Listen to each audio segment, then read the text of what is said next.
Bobby Deol, Sharvari and Alia Bhatt starrer alpha movie finally theatre में release हो चुकी है। हालांकि वायरस वालों को वॉर 2 के सक्सेसफुल फेलियर पर जो इतना सस्ता घमंड फील हुआ था, उसी चुतियाब के चक्कर में ना आओ देखा ना ताओ, ये भाई साहब जिनको ना स्टोरी की समझ है, ना एक्टिंग की, और ना ही किन फिल्मों को प्रोड्यूस करना चाहिए उसकी बुद्धि है, फिर भी ऐसे मास्टर ब्लास्टर सचिन तेंदुलकर, जिसको धूम फ्रेंचाइजी और अपने घर की फिल्मों के अलावा इन भाई साहब को इंडस्ट्री का एक आदमी तक नहीं पूछता है, उस महानुभाव को अपने ही घर की एक और मुजरा स्पाई यूनिवर्स के लिए स्टोरी आइडिया की जिम्मेदारी दे दी जाती है। इसीलिए ऐसे नॉन डिजर्विंग टटपूंजियों को देखकर ऑडियंस भड़क जाती है। तो चलो भैया, चैट जीपीटी से बनी स्टोरी की फिल्म देखने के बाद अपन को कैसी लगी, आइए एक एक करके सारे पॉइंट्स कवर कर लेते हैं। What should we call her, sir? इसकी माँ का नाम जानकी था, हम इसे सीता बुलावेंगे।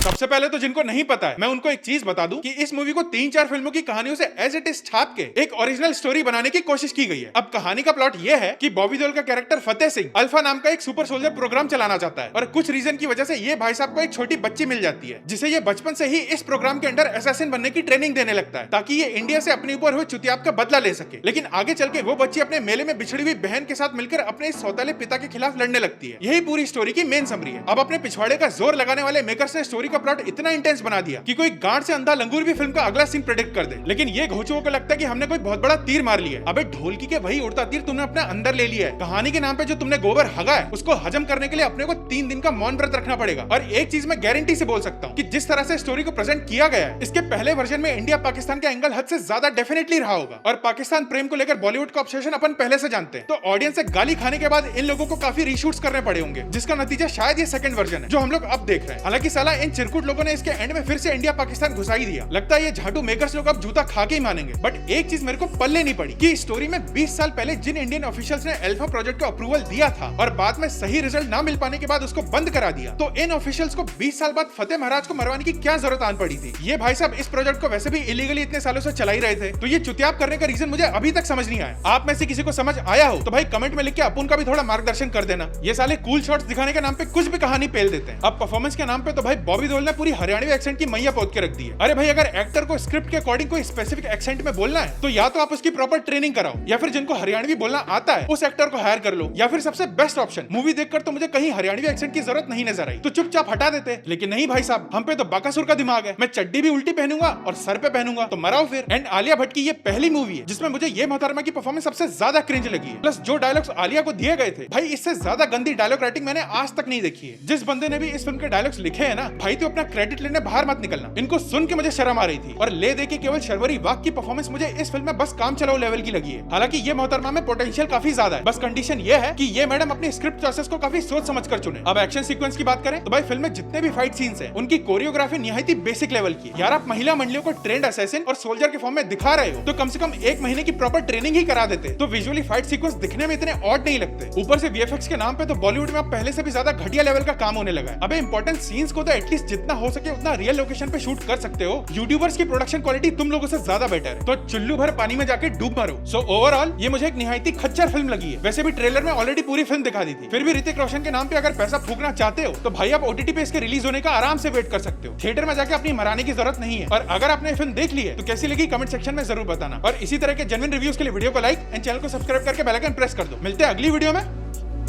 बाय।